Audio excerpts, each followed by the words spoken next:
Right, and their thought is, it's a very common pagan thought. Pagans, and even if you go, for example, today, and I don't mean this to insult anybody, if you go today to India, they'll say, yeah, all gods are real. We just worship this one particular god, or maybe two or three gods, right? But they don't deny that Jesus is a god, and that Allah is a god, and that whoever, like I don't even like Buddha's a god. They don't have an issue with that. They just say, we just don't worship Buddha. We worship our gods. So that's the way they were thinking is, well, why are these lions attacking us? Why were the lions really attacking them? Well, one, they were sitting, and two, the cities had been abandoned for some period of time. And so lions took over the place. More like in Israel, it was more like, mountain lions, right? It's not African lions, right? Mm-hmm. Big bobcats thing, right? But they're being attacked by these wild beasts. Why? Because they sinned and because the area had been abandoned, right? They're moving into places that maybe nobody lived for a few years, and they're taken over by wild animals. So they say, oh, we know why this is happening. We better worship the God of the land. Who's the God of the land? We don't know. We came into some foreign country called Samaria, called Israel. So what happens? Long story short, the king of Assyria commands that one of the priests of the 10 tribes is sent back to teach these Gentiles how to follow the God of the land. Right. Who is this priest? He's one of the wicked priests that got the 10 tribes exiled in the first place. And we're told earlier in Kings, in 1 Kings 11, we're told that this is the sin of Jeroboam, that the 10 tribes take priests who aren't from Levi, who aren't from Aaron, and they anoint them priests. They're priests in the Catholic sense. The lowest people. Well, they're not from the line of Aaron. A biblical priest has to be from the line of Aaron. And they took just anybody who they thought was worthy of being a priest, and they called him priest. So this is one of the priests who ends up teaching the Samaritans how to follow the Torah. Well, there are Samaritans there till this day. Now, in the story here in Kings, it says in verse 28, it says, then one of the priests whom they had carried away from Samaria came and dwelt in Bethel, and taught them how they should fear Yehovah. Howbeit, every nation made gods of their own, and put them in the houses of the high places which the Samaritans had made. Every nation's in their cities wherein they dwelt. And the men of Babylon made Sukkot Benot. What's Sukkot Benot? That was the god they worshipped back in Babylon. Right. In other words, the early Samaritans did something the modern Samaritans say they don't do, and I believe them.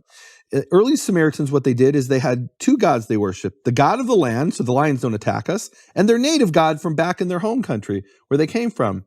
So Babylon, they made Sukkot Benot. The men of Cuth made Nergal, and the men of Hamath made Ashima.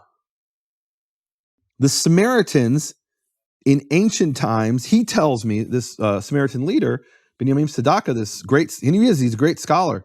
He says that we never called God by his actual name, Yud-Heh-Vav-Heh. Okay, I believe him. Why do I believe him? Because Josephus Flavius, the Jewish historian in the first century, confirms this. He actually confirms about how when this whole story of the Maccabees, which became Hanukkah, is the Jews were rebelling against the Greeks, the Seleucid Greeks. And so the Seleucid Greek governor started persecuting the Jews. And the Samaritans write to the governor, and they say, why are we being persecuted? They send this to Antiochus. They say, why are we being persecuted? We're not even Jews. We're just foreigners in this land. Can I read you that?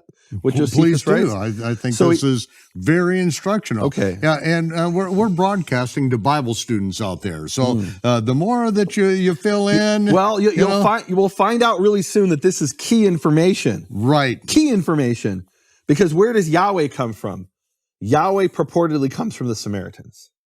We'll find that out in a few minutes. Okay. If we get to it, hopefully, if we have time. This is Josephus Flavius, Antiquities of the Jews, written in the first century, book 12, section 258. So they sent ambassadors, meaning the Samaritans sent ambassadors to Antiochus in an epistle whose contents are these. So we have a letter that the Samaritans sent sometime around 168 or 175 BC, sometime in that period, to Antiochus Epiphanes IV. And by the way, the Seleucid governor, or the Seleucid king, our emperor, his name was Antiochus Epiphanes.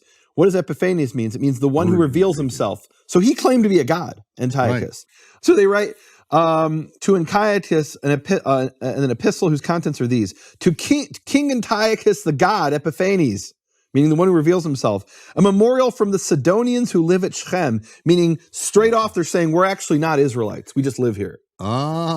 Our forefathers, upon certain frequent plagues, mentioned in 2 Kings 17, and as following a certain ancient superstition, had a custom of observing that day, which by the Jews is called the Sabbath. In other words, what they're saying is we only worship Shabbat because we were attacked by lions. And it was the Jewish superstition. And this isn't really something we believe in. We're just doing it. Now, look, I'm not saying the Samaritans today believe.